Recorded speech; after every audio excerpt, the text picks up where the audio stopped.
Talin. The Ballad of Talin. A ranger roams where shadow veils the morn, his blade of unicorn sings bright and true. In blackened leather, weathered, scarred and worn, he hunts the beast that mortal men would rue. The wild he knows as brothers know their kin, each tree a witness, rivers speak his name. Yet hearts he sought were seldom drawn within, his love rebuffed, though noble was his claim. No crown he bore, no scepter carved of gold, yet songs were sung where tavern fires did blaze. For courage fierce, and tales of battles bold, the people hailed him in their humble praise. Beware to mock the ranger's quiet scorn, for legends bloom where lonely hearts are torn. Talin, and stray of thornwood, through brambled paths, where shadowed foothills lie, a ranger keeps his watch with steadfast eye. Beside his boot, a darting weasel springs, sharp-clawed, quick-fanged, a thief of silent things. Stray was his name, yet truest bond was shown. No lord commanded, yet the heart was sworn. Through thickets thick and watchfires dimly burned, together every creeping foe was spurned. The Thornwood Hills, with secrets dark and deep, were theirs to guard, a pact no oath could bind. While common men lay fast in mortal sleep, these two endured with purpose sharp defined. So song recalls, in meadow, hall and glade, the man and beast whose legend shall not fade. Talin's wounded heart renewed. Though foes lay slain, and Thornwood Hills were free, his heart still bore a deeper, harsher scar. For love once sought denied his constancy, her smile withdrawn, her kindness fled afar. Alone he walked, the moon his only bride, his weary soul grown heavy with disdain. Yet fate bestowed, where grief and hope collide, a gentler hand to soothe the lingering pain. Her eyes, like dawn, broke through his midnight grief, her voice, a balm upon his battle wear. She stirred his heart, though healing first was brief, and lent him joy where once had dwelt despair. So songs declare, by thorn and meadow's glow, even the wounded heart may bloom and grow. Talin, and stray in Frostshire, through northern winds where icy mountains loom, the ranger strode with Stray close at his side. Frostshire, the land of snow and endless gloom, held hearths of kin where friendship did abide. The hardy folk, in furs of white and grey, knew well the cold that bites both bone and breath. They hailed the pair who kept the dark at bay, who battled Set's vile brood and cheated death. Around the fire, with ale and song they met, their laughter warmed the chill of frozen stone. New comrades swore a bond they shan't forget, to guard the north as though it were their own. So, legends spread, where icy banners fly, the ranger and his weasel wandering nigh. Talin, and the windmill. Not only by the sword is glory found, for villages require a gentler hand. A town lay bare upon the open ground, its harvest lost to tempests of the land. Then Talin came, with Stray in watchful cheer, and lent his strength where labour's need was dire. They raised the beams, the sails took shape sincere.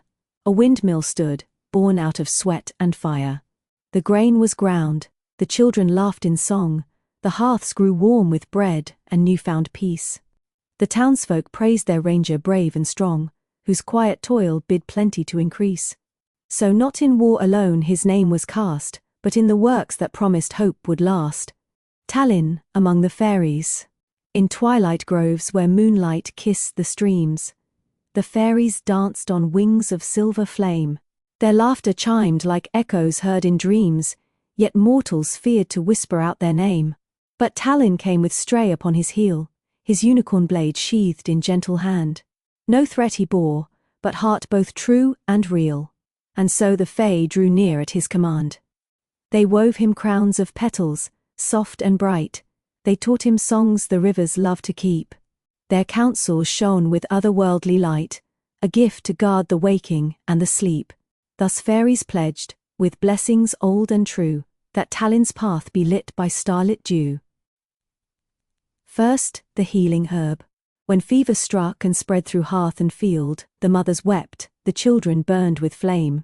No leech nor priest could force the wound to yield, till Talin came, the ranger known by name. Through thickets dark and swamps where nightshade grew, he sought the leaf that whispered of reprieve.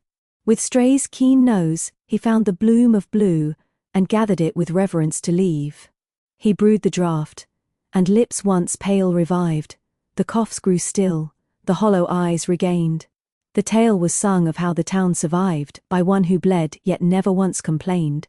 And still they say, where rangers' hands had pressed, the healing herb blooms brighter than the rest. Yyth. The orchard's bloom. A barren orchard stood in silence bare, its twisted limbs gave neither shade nor seed.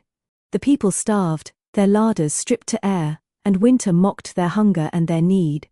But Talin knelt, and turned the frozen ground, with steady hand he grafted branch to stem. He spoke the lore of forest, old and sound, and tended roots as though he cared for them. When springtime came, the blossoms white as snow adorned the boughs and promised fruit once more. The children laughed to see the branches grow, and blossoms crowned him where the green buds wore.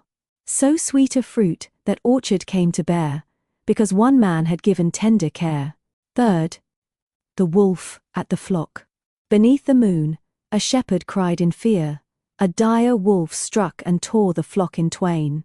Its eyes were red, its howling sharp and near, a nightmare prowling through the starlit plain. Then Talin came, his unicorn blade unsheathed, and faced the beast with courage stern and bold. Through tooth and claw he carved, the ground was wreathed with shadow slain in silver light and cold. Yet when he found the cubs within the den, he stayed his hand, and sheathed his sword once more. For mercy spoke more loudly then than men, and wild hearts tamed where mercy guards the door. Now legends tell, when shepherds guard their keep, the wolf's descendants prowl but do not reap. Yyth. The gift to the denizens. By river's mouth, the merfolk raised their cry, their waters fouled, their silver shoals grown thin. They sang to moon and tide, to earth and sky, yet none had come to cleanse the curse within. But Talin waded where the blackness spread, and struck at cults that poisoned well and stream. The sons of Set lay broken, serpents dead, and waters cleared beneath the sunlight's gleam. The denizens arose with voices sweet, they crowned him pearls and charms of ocean's foam. Their gift, a tide-born song, a bond complete, to guard his path wherever he might roam. Thus rivers sing, wherever sailors ply, a ranger once was blessed by wave and sky. Talin, against the sons of Set. When serpents rose, the sons of Set in scale, their hiss deceived, and men to beasts were turned. With forked tongues they cast their wicked veil, and human forms to lizarded shapes were burned. But Talin stood, his unicorn blade alight, a silver gleam that split the venom's song. He carved through coils beneath the moonlit night, restoring men to where their souls belong. Each strike unwove the spell of scaled disguise, each cry recalled a father, son, or friend. The ranger's wrath gave hope to weary eyes, and broke the curse no lesser hand could mend. So Thornwood tells, when fires of darkness wake, one sword, one man, can cut through fang and snake. First the ridge encounter. Upon the ridge, where morning's mist hung low, a figure shone in armor dyed like flame. The crimson knight, with eyes of iron woe, bade Talin halt, and whispered doom by name. His pentacle glowed red upon the chest, a mark of law both fearsome and severe. Yet Talin's grip on horned sword was pressed, for courage thrived despite encroaching fear. "Turn back," the knight proclaimed, "or bear the chain." Talin replied, his voice a steady song. "My path is mine, I fight for right, not gain, and none shall halt the weak I guard from wrong." Steel rang, and shadows danced in thorned embrace, two fates collided in that haunted place. Yyth. The forest ambush. Through whispering pines the ranger made his way, when hidden knights with crimson cloaks did spring. With traps and stealth they sought to end his day, yet stray darted forth, a flash, a winged thing. Talin leapt, avoiding steel and snare, and used the forest's tangle as his guide. He spun and struck with cunning, not despair, and forced the knights to scatter, all denied. No spell he cast, yet victory was his, by wit and foot, by blade and steady hand. The forest rang with echoes of their fizz, as Talin proved his skill could still withstand. Thus whispers tell how cleverness prevails, when strength alone might falter, fear, or fail. Third, The Bridge of Justice. Upon a bridge o'er a river dark and wide, two knights appeared, demanding law obeyed. The village below looked on with hope and pride, while Talin stood, his posture firm, not swayed. "I pass for those who cannot bear your yoke," he cried, his sword held high against their glare. Steel clashed, and sparks like wildfire danced and spoke, yet Talin's strikes were just, precise, and rare. The knights withdrew, their honor met with shame, for none could break a will so pure and strong. The townsfolk sang the ranger's righteous name, their bellies fed, their hearts unbound from wrong. So bridges hold, not just with wood and rope, but courage, skill, and moral fibers hope. Yyth. The Midnight Pursuit. Beneath the stars, a lone knight stalked the trail, intent to claim the ranger's life for law. Yet Talin's eyes were keen, his senses pale to none but danger, silent as a saw.